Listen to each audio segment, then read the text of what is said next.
I learned early on that when you're in an administrative role, decisions come to you that haven't been problems that haven't been solved at lower levels. And so you're called upon to make consequential decisions. I learned it was really important to listen, to be willing to change your mind based on new evidence, new information. I think it's one of the most marvelous things that students learn at a university. Prominent CEOs, leading economists, iconic investors.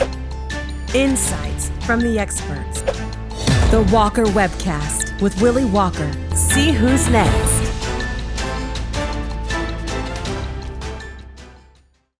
Welcome to the Walker Webcast. It is my great pleasure to have Mary Sue Coleman join me today. Let me do a quick intro, Mary Sue, and then we will dive into my questions. Mary Sue Coleman is an American biochemist and academic administrator who served as the 18th president of the University of Iowa from 1995 to 2002, the 13th president of the University of Michigan from 2002 to 2014, and interim president of the University of Michigan in 2022. She was president of the Association of American Universities from 2016 until 2020. She has been awarded 12 honorary degrees, named by Time Magazine as one of the nation's 10 best college presidents, and is the recipient of a Distinguished Alumnus Award from the University of North Carolina, Chapel Hill, where she earned her PhD, and the Alumni Award from Grinnell College, where she earned her undergraduate degree in chemistry. So, Mary Sue, let me start here. Your doctoral thesis was incorporation of radioactive precursors into polynomes and RNA of mammalian brain during short-term behavioral experiences. Will you translate that for me, please, and our listeners? It sounds like a sort of a daunting title, but what I was trying to show and did show is that short-term memory is actually encoded in some molecules in the brain called RNA. And this was the first time that had been demonstrated. And the technique that I used was one to show that you could see the rise in these molecules when you created the memory, and you could see the fall when you destroyed the memory. So it was a pretty interesting finding, and I love doing the work. So you taught for many years. You taught at the University of Kentucky after getting your PhD from UNC, and then went on to administrative jobs at UNC and the University of New Mexico.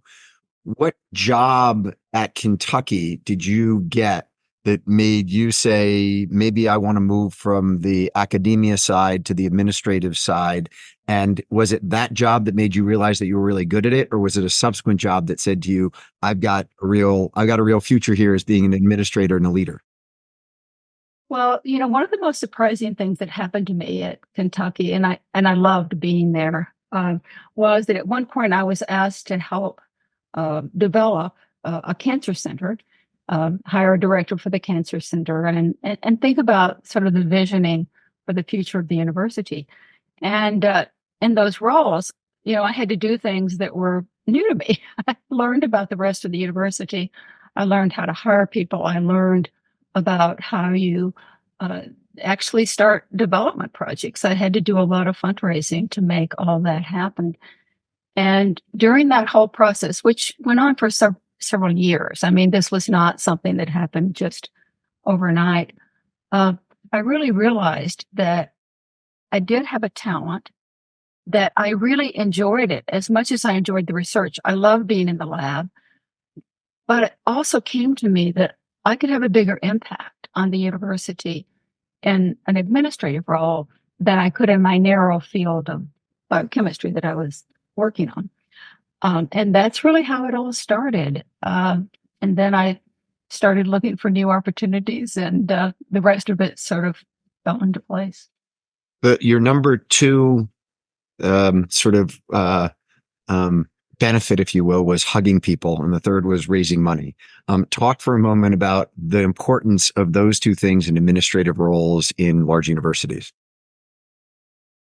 I learned early on that when you're in an administrative role, decisions come to you that haven't been problems that haven't been solved at lower levels. And so you're called upon to make consequential decisions. And I guess maybe there was something about my scientific background. I don't know that this is true, that I learned it was really important to listen, to be willing to change your mind based on new evidence, new information. I think it's one of the most marvelous things that students learn at a university. And I was a good listener. I was willing to sort of consider new arguments, but then I knew that I had to make a decision. And when I did make the decision, I needed to let the people who were disappointed know why I made the decision. And I learned in that process that one of the most important things about being an administrator is to hear people out. Even if you don't agree with them in the end, it's important to hear what they have to say. So it was a good lesson for me. The second part I learned about myself is that I really didn't mind asking people for money in the development world because it was such a good cause. I mean, universities are wonderful, just institutions in our society. And if I could present a vision, if people want a vision, I need to listen very carefully to what the donors were interested in. And if I could find a match between what their vision was and what the university needed, then it was almost always a successful conversation. And development takes time. I made friends with donors, and I learned just the power of philanthropy. When just on that, hearing people out when you're going to make a decision, as a, if you will, beginning administrator at the University of Kentucky, the issues that came to you, you'd talk to a working group, you'd talk to certain people. But as you move up and become the president of the University of Michigan, some of these issues not only have massive consequences for Michigan, they have huge consequences for the education system in the United States of America. And we'll get to affirmative action in a moment once we into your tenure at Michigan. But on an issue like that, there isn't enough time to listen to everyone. How did you manage the sort of the cutoff of the feedback, in the sense that with someone with your job and with all the input and all the people who had big emotions around an issue, at some point you have to say, okay, I've heard enough. I need to make a decision. That had to have been challenging as the issues got bigger and bigger, and the input of people wanting to give you feedback got voluminous to a point where you could never get to it all. That's certainly a good point. And one of the strategies that we used, and I always had a great team. I mean, I don't want to imply that I was, the singular individual, and it was particularly when you become a president. So having a good team around you, people who will be honest with you, and then develop a strategy. Because when I was making decisions, I used to always think about, well, who is most affected by the decision? And that sort of was the first question I asked before I thought about the input that I would get. The people whose lives would be changed, or their careers would be changed, or their departments would be changed, whatever it was. I needed to understand that, because many people have opinions, but they may not be affected by the decision. So at some point you have to sort of decide what kind of input you're going to get. And sometimes you can have surrogates help get information for you. And it was always a process. Every decision was different. But I had a framework that I could use to try to get where I needed to be. I guess that's the best way that I can describe it. So you became the first female president of the University of Iowa. And I'm curious, on that day, when you think back on it, was the emotion that day more of pride or pressure? I was excited beyond belief. I grew up in Iowa. My husband was born in Iowa, is a native Iowan. We went to college in Iowa. That's where we met. And I felt like that I was ready for this step.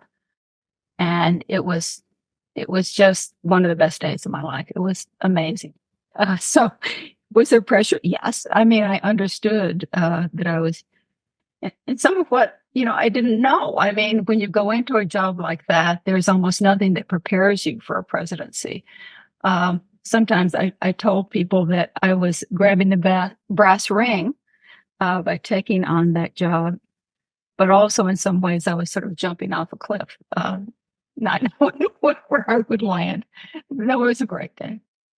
At that time, Mary Sue, there were, I look back at female presidents, and at major universities at that time, there were really only two other female presidents. Donna Shalala at Wisconsin, and then Duke had a female president.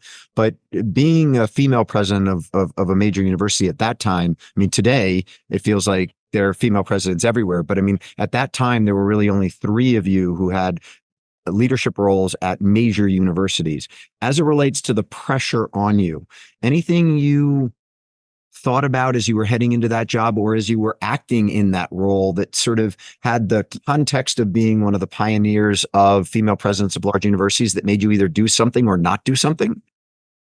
So I don't want to forget Hannah Gray. She was president back earlier at the University of Chicago, and Donna Shalala at Wisconsin, correct, and Nan Cohen at Duke. And I knew both Donna and Nan. And I guess I understood what I really understood, Willie, early on is that I needed to be sort of equally open to preparing young men and young women. And I always spoke, I didn't ever speak about, I'm the first woman, to do this. I always spoke about the opportunity for everybody, that I thought that this was important. And I wanted to help prepare both young women and young men. And I think that served me well in Iowa, and just sort of the culture of Iowa. It was sort of a more, I think, socially liberal state in that period than perhaps it is today. I haven't been in Iowa for a long time, so I don't really know. But yes, I was very cognizant of the fact that I was the first woman, but I didn't ever talk about it in those words. And then you're called by Michigan to become the president of Michigan. Talk for a moment about what it was, because you've told me that you loved being the president of the University of Iowa. You being in Iowa, you liked the university, you were doing really well in your role. What was it about the offer to go run Michigan beyond the fact that it was the University of Michigan? Well, of course, as you say, it's a globally prominent university, and that attracted me. But the thing that really made me really want that job was the fact that it was a defendant in lawsuits about affirmative action. And I admired the university so much for being willing to expend the resources and the effort, which ultimately in both cases, both the undergraduate admissions case and the law school admissions case, went to the Supreme Court. And I thought that was a very important fight to have, and I wanted to be part of it. The other thing that really impressed me about the University of Michigan was the research that they had done over a number of years about the benefits of affirmative action to all students, not just those from underrepresented minority backgrounds. It had a profound effect. Those experiences did 5 years out from graduation, 10 years out, 15 years out. And I thought, I want to be part of this. It was very exciting to me. So in 2002, you went with the, part of it to support, if you will, affirmative action and take on that case. Now here we are in 2024 with the Supreme Court having overturned affirmative action. What do you think the implications of that ruling by the Supreme Court are? I think they're going to be profound across all of higher education. You may not remember this, but the decision came down for holistic admissions. That is, we could use affirmative action as one of many, a race as one of many characteristics in admissions decisions in both the law school and undergraduate admissions. But in 2006, so we had between 2003 and 2006 to continue to use affirmative action at the University of Michigan. In 2006, the voters of Michigan changed the constitution of the state to outlaw the use of affirmative action in Michigan. So from 2006 on, we hadn't been able to use it. In that period of the last 15 to 16 years, the university has poured millions of dollars in trying to find alternatives to affirmative action to create a more racially diverse student body. Nothing has worked. Nothing is a proxy for race. People say, well, we'll use low socioeconomic status or low income, not a proxy, because there are many more majority people who are poor than minority populations that are poor. And so it just doesn't work. The diversity, and particularly in African American populations, which is and Hispanic, that I'm most worried about at the university, are maybe half to 60% of what they were before affirmative action was banned. And so I suspect, I don't know this because I haven't seen the data from the last year with most selective universities. I think we're going to see pretty devastating consequences. I hope it's not true, but that's what I'm worried about. Start a legacy. Start turning dreams into realities. A better world begins with you. Better communities start with us.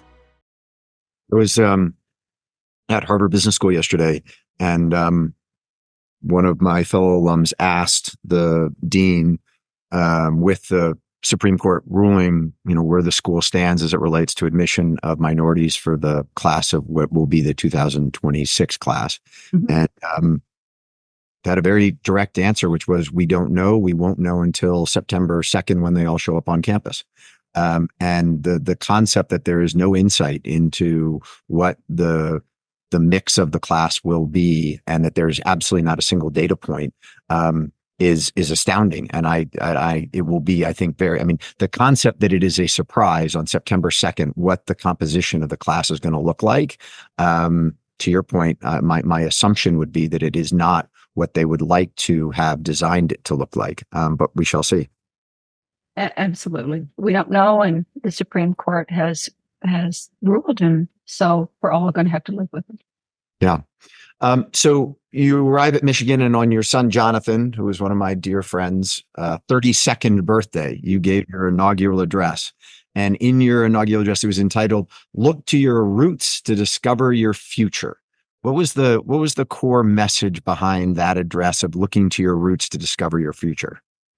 Well, I thought long and hard in talking about what I wanted people to understand that I understood about the university, which certainly has an illustrious past, and it's one that we shouldn't forget. I used as a symbol for my inauguration the Sankofa bird, and I don't know if you know about it from African. It flies forward and looks backwards, right? It's got a head that jumps around. Reflection. You have to reflect on the past to build a successful future. And I thought this just perfectly embodied what I wanted people to remember about the institution. And even at that time, Willy, even though, we had done a good job of, sort of reviving the history and remembering our history, we still weren't particularly honest about some of the things that we've done in our past that have not been great for the university. And in fact, during my tenure at Michigan, I knew we were coming up on the bicentennial. And so we'd have a big celebration for that. We started the Heritage Project during my tenure in order to examine the stories of our past and maybe some uncomfortable truths about the university stance or what it had done in the past. And then during my 2022 return to the university, we began the Inclusive History Project, where we're going to go back to original. We have a big effort that's headed up. One of the chairs of the whole work is Earl Lewis, who's a distinguished historian, and to really look at times in the university when perhaps all the voices who should have been part of the conversation were not, and what we can do to rectify that. A lot of people know this, and now we talk about it, but we didn't when I first went to be president of Michigan, is that in 1817, in the Treaty of Meigs, 3 Native American tribes deeded almost 2,000 acres of land along the Detroit River for the establishment of the University of Michigan because they wanted their children to be educated. And we didn't talk about that for a long time, but now, because of all this looking to the past, in almost every public sort of event at Michigan, we acknowledge that land gift. Now, eventually we moved the campus from Detroit to Ann Arbor, Michigan. But without that initial land gift, we wouldn't have been able to have the University of Michigan. And so, I mean, I just think it's that recognition and reminder of who we are and where we've been helps us think about, okay, what are we going to do to constantly reinvent ourselves? Because that's what the university does.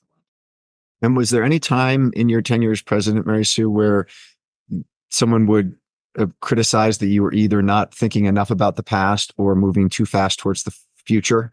Because meeting that balance that says that I'm going to remember the past, but I'm also going to push us to the next level it always has friction. I experience it in my job at Walker Dunlop, where I'm sitting there saying, that's the way we used to do something. We need to do it this way. And there's always friction of people who want to keep doing it the old way. Was there anything in particular that you might have forgotten to look at the past a little bit of some tradition that had been around that you said, we don't need to do that anymore, and you got a lot of backlash for it? Or you were pushing too hard for the future and people just didn't buy into it?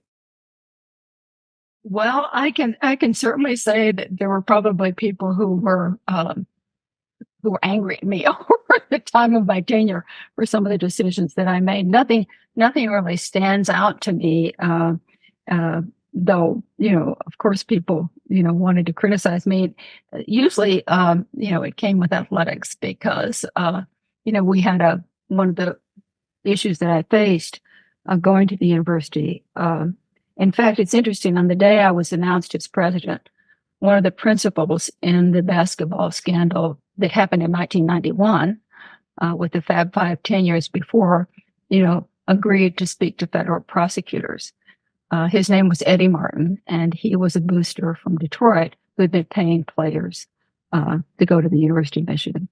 It was a scheme. It was and all of a sudden, I had to make a tough decision once the NCAA had sort of done its investigation of the whole thing and the whole scheme came to light, to take down the championship banners from those years at the University of Michigan in basketball. And that was a tough decision. But I felt like it was the right thing to do. I got criticized for it. But I got a lot of kudos for it too, for being honest and owning up to our mistakes in the past. And that's the way I always had to view it. I just knew that I had to be as honest as I could with people, even if they disagreed with me. Talk for a moment about that, about consequences of leadership. Yesterday, when I was at HBS, there was a conversation about AI and about one of the alums in the classroom said, can we get to a point where students can become avatars and you can create a simulation where they have to make a business decision? And it all sounded great and good. And the professor was teaching the class said, yeah, we can get to the point where we can do that.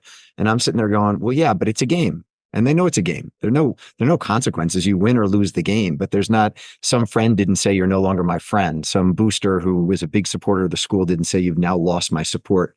Talk for a moment about the implications of leadership and how you process that, because being in such a public role, I think it's one thing to make leadership decisions. A sports team, you're captain of the team, you're a leader, but there's not a captain of a hockey team that makes a decision that makes it so that he or she is like frowned upon by their friends. Maybe there's an incident, but generally speaking, it's a leadership role that's all good. And it's in those leadership roles where it's not all good that I think people sometimes forget that there are consequences of being in the spotlight like you were. How did you process that? How did you deal with that, if you will, negative feedback? Well, for me, part of, I think my success at Michigan was related to the fact that I had a great team around me. And I was conscious, these are the executive vice presidents or the vice presidents who had various roles within the university. My team was half women, half men, and they were all excellent at their jobs and smart. And oftentimes when I was making a consequential decision, I was seeking advice from that group of people. That was the cabinet that I worked with. But I knew that, I was going to be responsible, and no matter how much advice I thought, I was going to have to live with the consequences.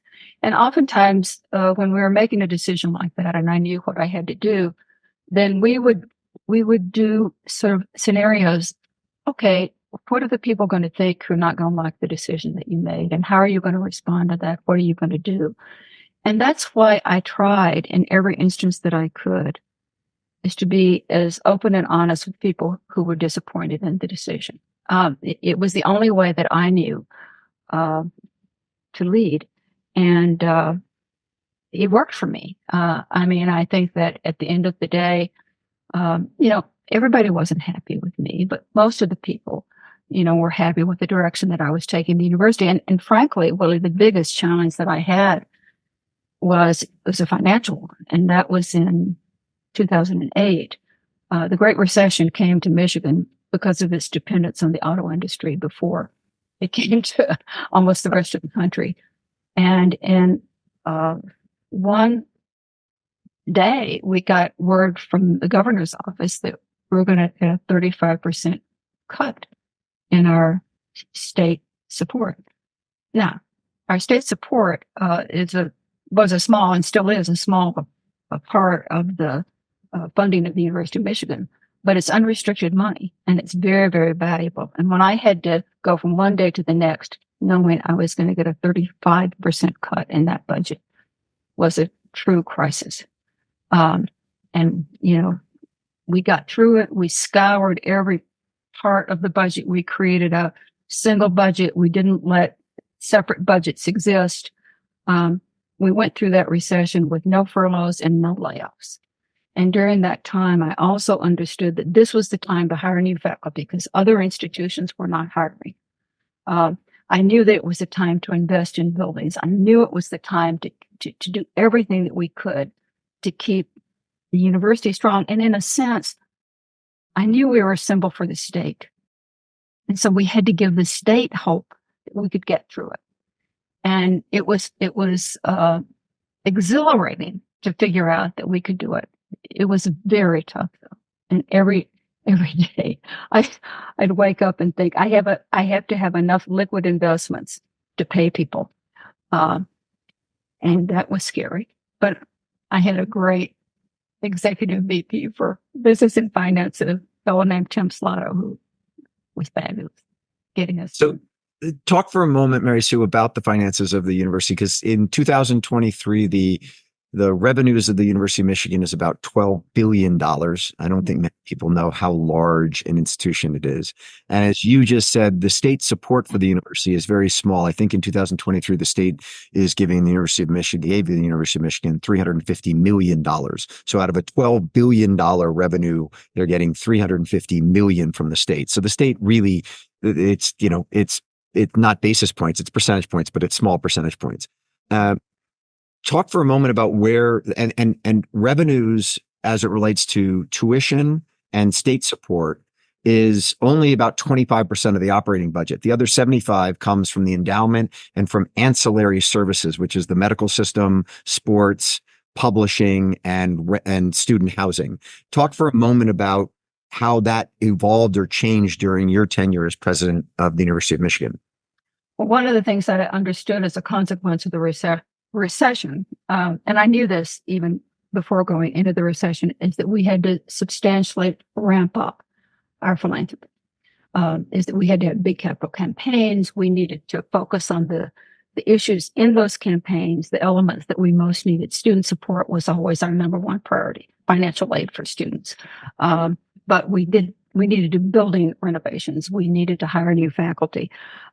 Just to give you another example of how important that fundraising has been, because our endowment now sits at about $19 billion at the University of Michigan, is that the distribution from that endowment was $470 million this year.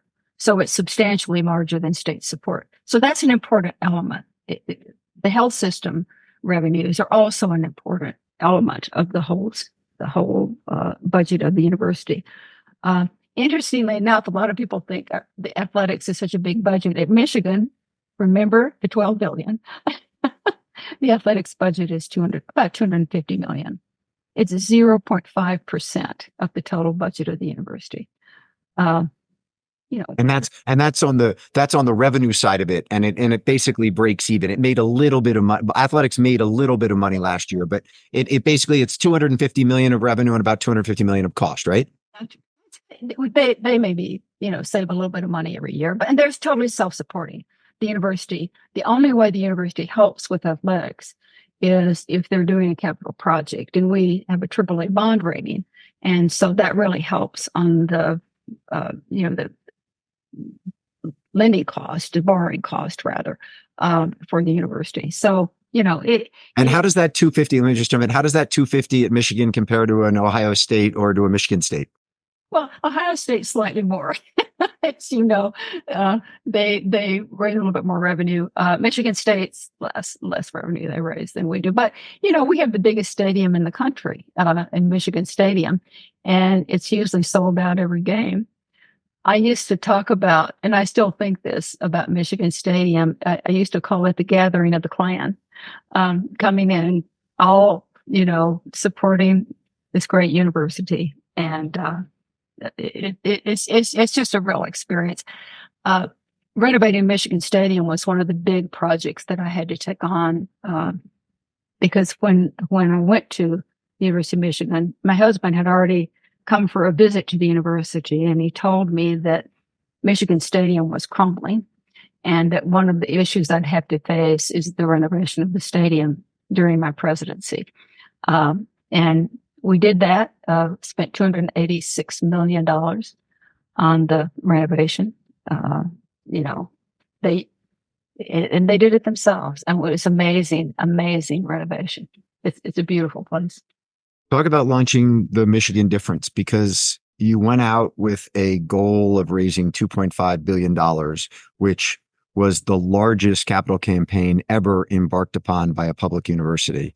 I guess the first thing is, what gave you the audacity or gumption to think that you could raise $2.5 billion for a public university? And I will give the punchline to this, which is that you raised $3.2 billion in that. So you well exceeded your goal. But I want to understand where you thought you could set a goal of $2.5 billion for a public university and actually execute on it. I may have been a little bit naive going. But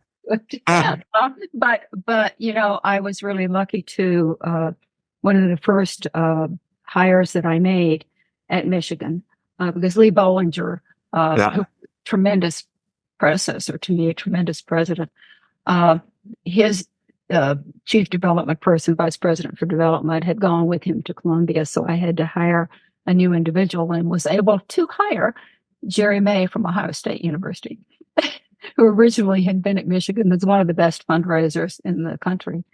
And, he convinced me and the team, because they'd done an analysis, a feasibility analysis before going into the campaign. I mean, we're pretty sophisticated about it. And the feasibility analysis came back, saying that, we could probably raise the $2.5 billion. So I had some confidence going into it, but sure, there was a bit of naivete. But then I learned during that whole process that, when you can match what a vision that donors have and what the university needs, then the rest of it's relationship building and confidence that donors have in the institution and in its president, that the president will make their vision become a reality. And I still maintain friendships with some of those great and wonderful and generous donors to the university. If I think about Michigan and scale, so you raised $2.5 billion in that capital campaign. You then went on to raise another $5 billion in another capital campaign. You said previously Michigan now has a $19 billion endowment, 10th largest endowment of any university in the United States. Having been at Harvard yesterday and thinking about the size and scale of the Harvard endowment, and I think what you gave me yesterday was that the endowment at Michigan per student is $450,000, and your thought was that it's a couple $1 million per student at Harvard. It's 365 million, 365,000 at Michigan. It's probably at least 2 million per student at Harvard. Yeah. So Right. we're big. And the important thing is, and as you just mentioned, endowment per student. But Michigan does it at scale. I mean, Harvard's teeny compared to Michigan. And that's my point. That's where I want to go. So why doesn't Harvard scale to be the size of Michigan, or why doesn't Michigan scale to be 100,000 students from 40,000 students? This is a conversation we used to have with Larry Page early on, who got his undergraduate engineering degree at Michigan. He said, "Oh, you should just double the size of the institution." And I said, "Well, Larry, that's a really good idea, but there's a lot of thinking that goes into that." I don't know about Harvard and what decision Harvard should make, but I'm so proud of the fact that Michigan does excellence at scale. We have 52,000 students, probably about 30,000 undergraduates now, and our graduation rate is 93%. We do as well as most of the elite privates, who are much smaller than we are. And that, for me, has been the genius of Michigan. And it speaks well to the faculty and the staff and their dedication to providing an unparalleled experience. And I think it does that. And it's just tremendous and continually surprising to me. I would assume that one of the, I don't want to say excuses, but one of the reasons that some of the smaller elite universities would say they can't grow is because of land and the ability to physically grow their campuses, build resources, build cafeterias, dormitories, whatever else.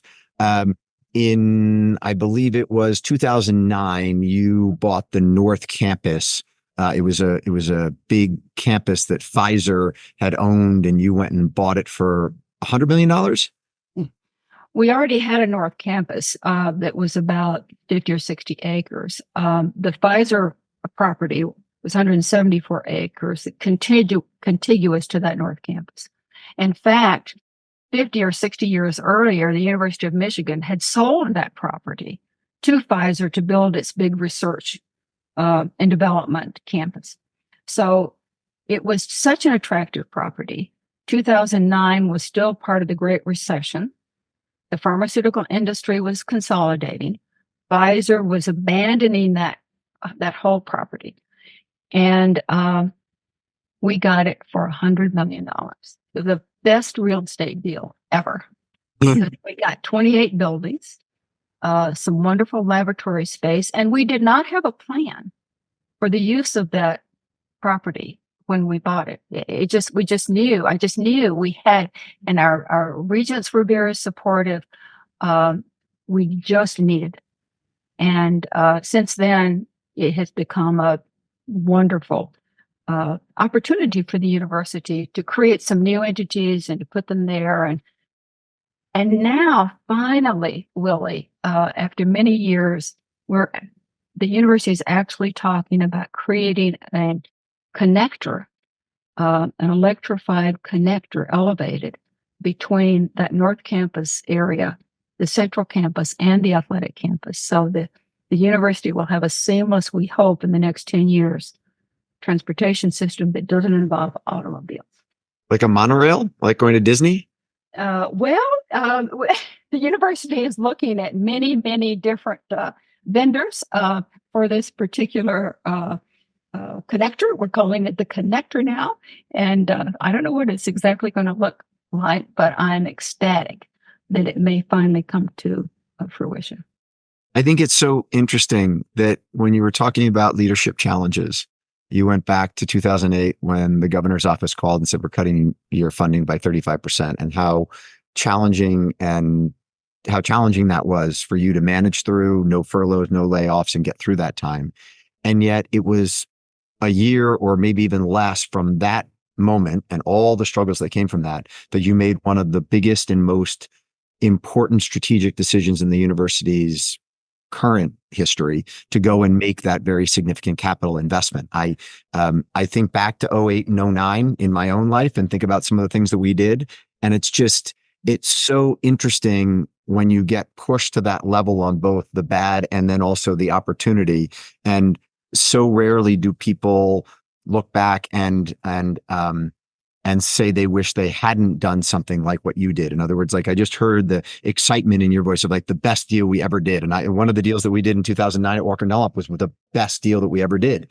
And it's just so interesting that when things are go, everyone wants to jump into the party and have a great time. But it's actually really when things aren't that great that you have to have that the leadership and the chutzpah to kind of lean in on something like you spending $100 million to buy that campus. Well, it was interesting because the original price tag on it was $200 million, and I wasn't going to spend that.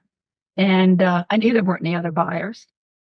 And so I said to the CEO of Pfizer, who called me about it, said, we're going to pass on $200 million, but we'll offer 100.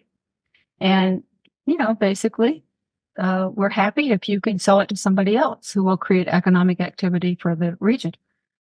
But I knew they couldn't. And so, but again, I had this great team behind me saying, hold on, Ron, you're not going to go any higher than 100 million. And it was sort of fingernail biting time, but we got So final thing on the finances side, you mentioned to me that Michigan issued a 100-year bond. When I was chairman of the DC Water Association, we did one of the first 100-year bond issuances in 2010 or 2011, I think, in the US. We did with Goldman Sachs. And it turned out to be just one of the greatest things we'd ever done. Michigan did a 100-year bond when in 2022, March 8th, $2 billion. At 4%? 4%. Yeah. It looked really smart right now. Looks really smart right now. I was sort of corresponding with who was my then CFO, the executive VP for business and finance, about what a brilliant move that seems now at the time. And, but took a lot of guts. I mean, $2 billion we didn't know that the interest rates were going to go up. I mean, we thought it was a good bet that we should do it. And I think we're one of the very few universities that did. But now the university has that to rely on, those funds to rely on, to make some big investments like the connector. The connector between the campuses will be enormously expensive, but it's the right thing to do. And I think issuing those bonds was the smart way to make it happen. Let's shift to athletics for a moment, just because, as you accurately said, it's only $250 million. There's my friend, Paul Vieira, who attended the University of Michigan and is a big alum. He got mad at me in our publicity of this discussion saying, you led with sports, dude. We got so much more at Michigan than sports. Even though Vieira loves Michigan sports, is on the sidelines every home game. He gave me a hard time for putting your national championship up front on this one.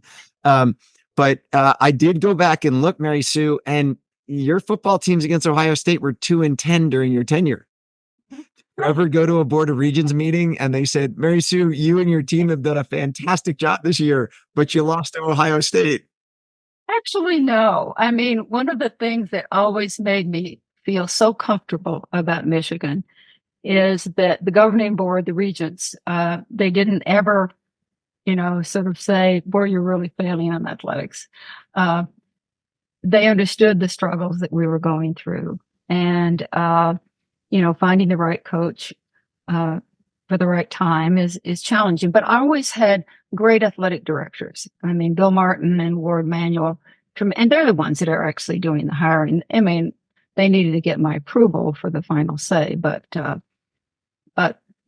they did a great job. And during that time, people forget, even though we were having struggles in football, John Beilein made it to the championship game in Final Four, and we only lost to the University of Louisville, and their win was later disqualified because of some cheating that was going on at that institution.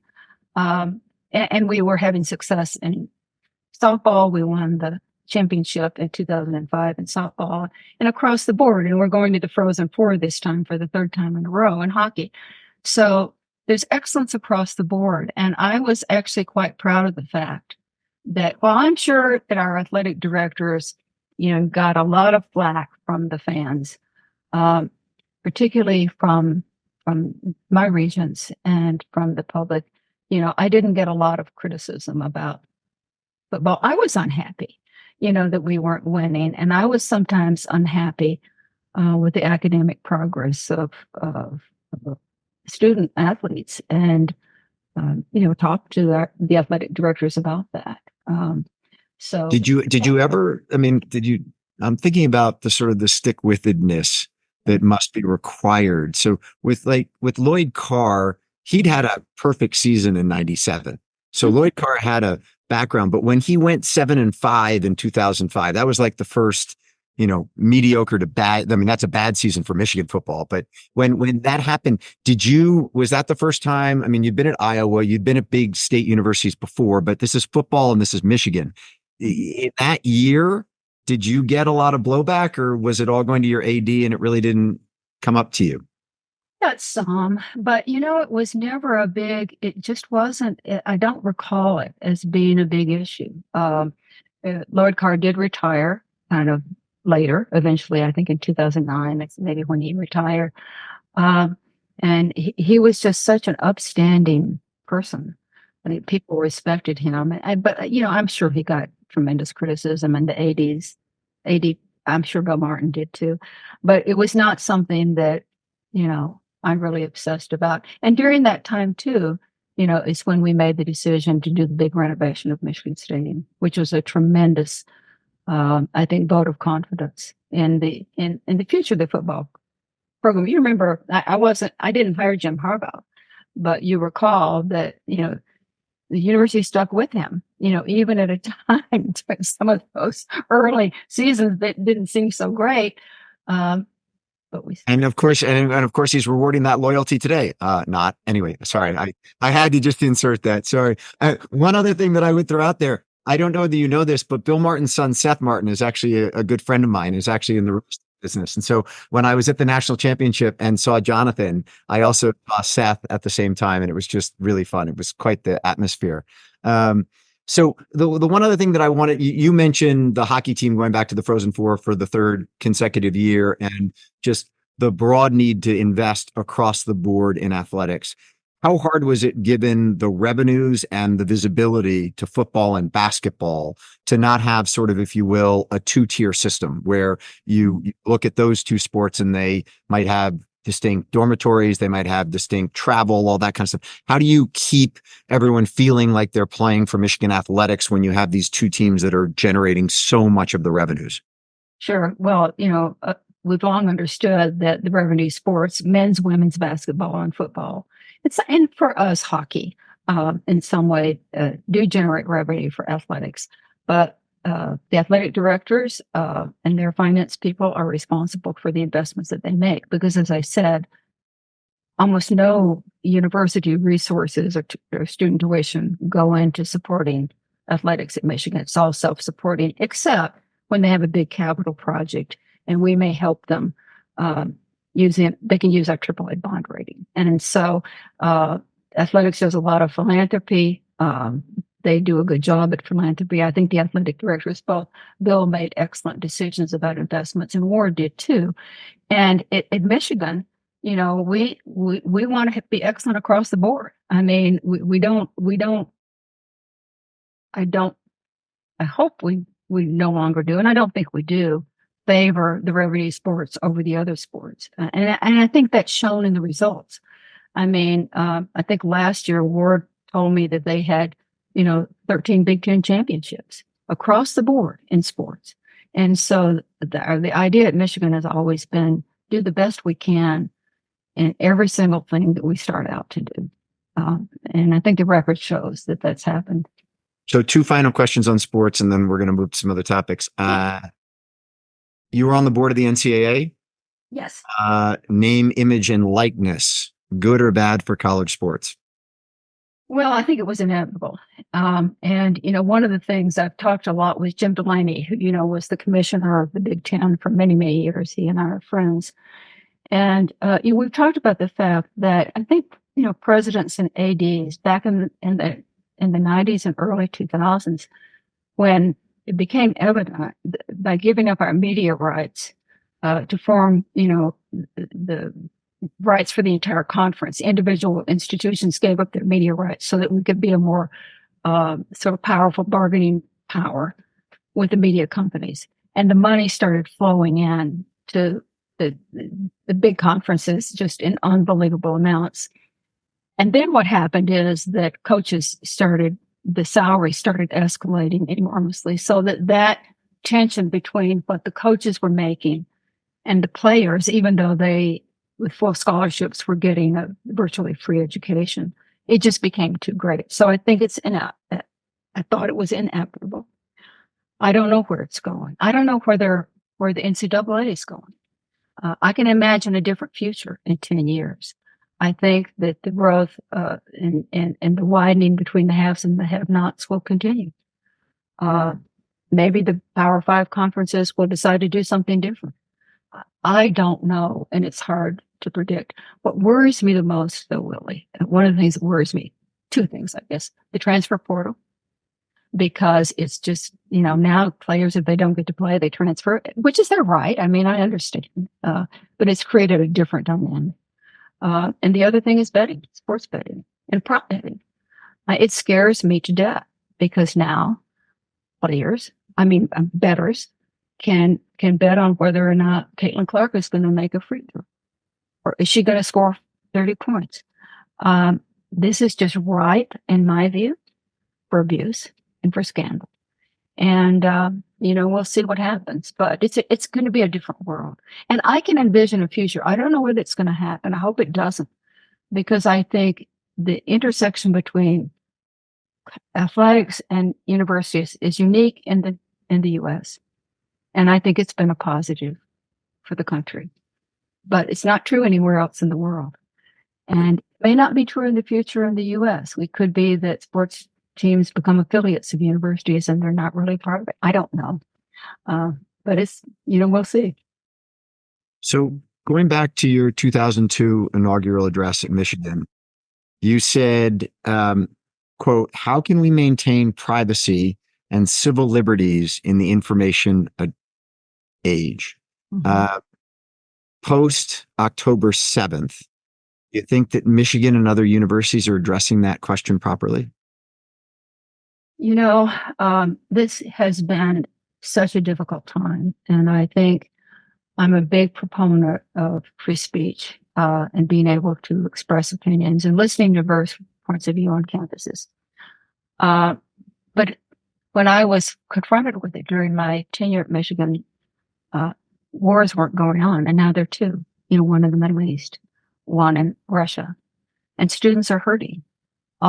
Students from, no matter, whether they're Arab American or they're Jewish, or whether they have strong feelings about the wars and what's going on.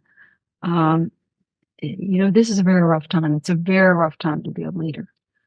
What I think is important for universities is to have good policies. I thought Michigan did have good policies about setting the parameters for being able to express diverse opinions versus disruptive behavior. And that's really the issues now on campus is disruptive behavior. And is it okay for one group to prevent another group from hearing a speaker?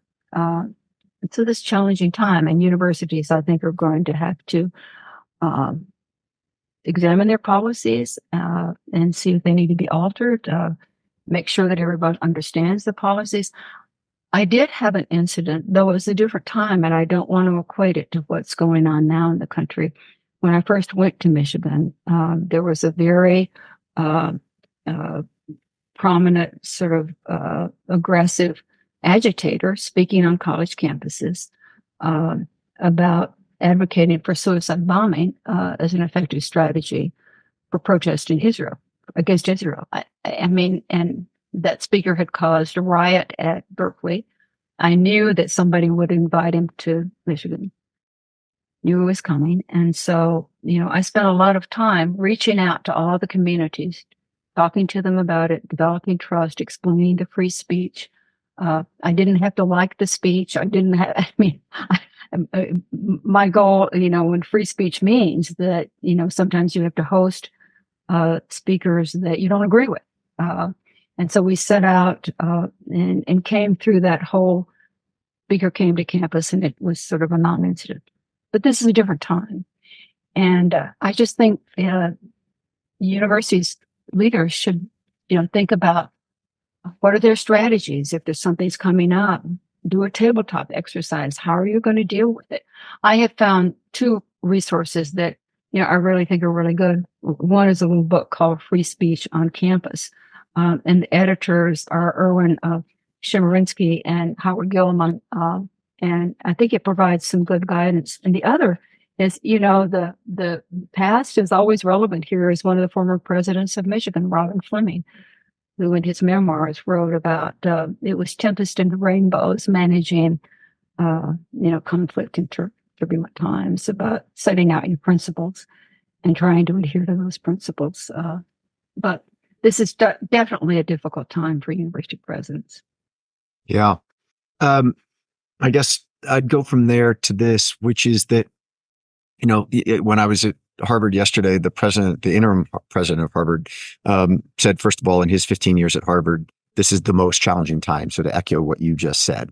But he was asked at lunch, Mary Sue, about faculty and about faculty tenure and about the fact that it's widely known that the majority of faculty at Harvard are liberal in their stances on most issues. And this person was asking, using the classroom as sort of a pulpit to espouse their own political views, to which the president of Harvard said, first of all, we shouldn't allow for that and don't want that to be happening at Harvard. But then it went to the issue of tenure and how do you lead in the proper direction to get an environment of free speech and the exchange of different opinions when you have a faculty that is tenured and really can't be changed that quickly. At Walker and Dunlop, if somebody is saying things that they're not supposed to be saying, I have the ability to either have them stay as an employee of Walker and Dunlop or not, as the case might be. You don't have that luxury, if you will, in a large university, particularly one like Michigan or Harvard. How do college presidents lead us back to an environment that allows for the free and open exchange of diverse opinions? Well, we did talk about Michigan, and I'm sure still we do, and we did at Iowa too. In fact, at all the places that I've been, we talked about the importance of being able to express diverse views. I've never found that, most faculty are very careful about what they do in the classroom, not to express their personal opinion, particularly if an issue it has different points of view and conflict. I mean, my husband's a Latin Americanist, and I know that when he was a faculty member at the University of Kentucky, during a period where there was much, much disruption in Latin America, a very difficult time, the students always used to get mad at him because he wouldn't express his point of view. He would try to let the conversation go to express all points of view and the sides of the conflicts that were going on.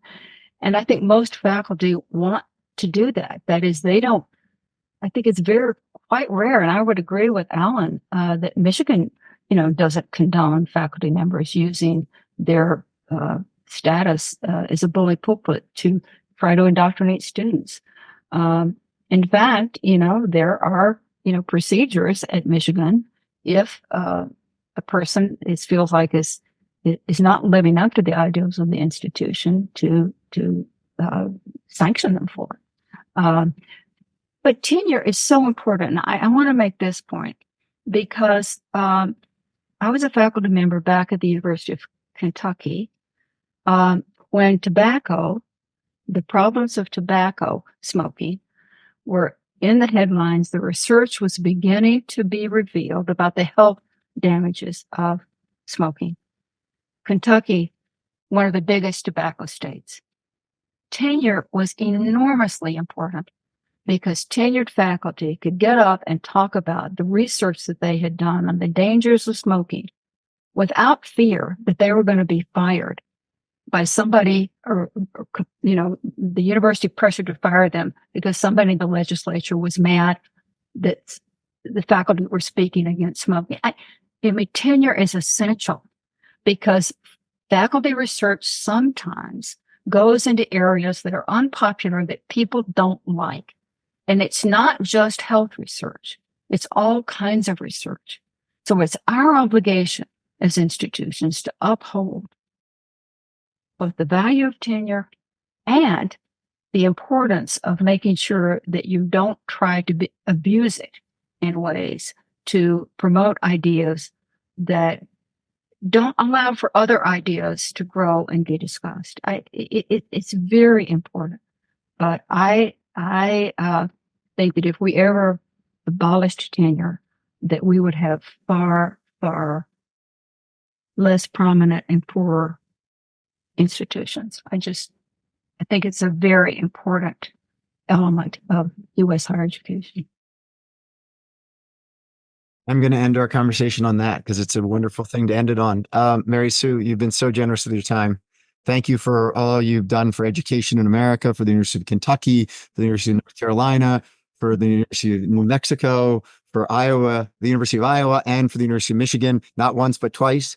Thank you for taking me I got to sit in your box once at a Michigan football game, and it was one of the highlights of my life to sit up there and watch the game from your box. I don't know whether you remember, but that was when they gave you your jersey for your 12 years at Michigan, and you went down on the field and they gave you a microphone, and in that massive stadium, your voice was reverberating off the sides. And so you got that feedback. And so you slowed down your speaking, and people thought that you actually had something to drink in the box. And as someone who was in the box, I can guarantee everyone you hadn't seen alcohol in a very long period of time, but it was quite something. And, lots of people don't understand the trials and tribulations of being a major university president. One of them is getting reverberation in the big house, I guess. But anyway, Mary Sue, thank you so much. And I look forward to seeing you soon. Thank you. Bye. Have a great day.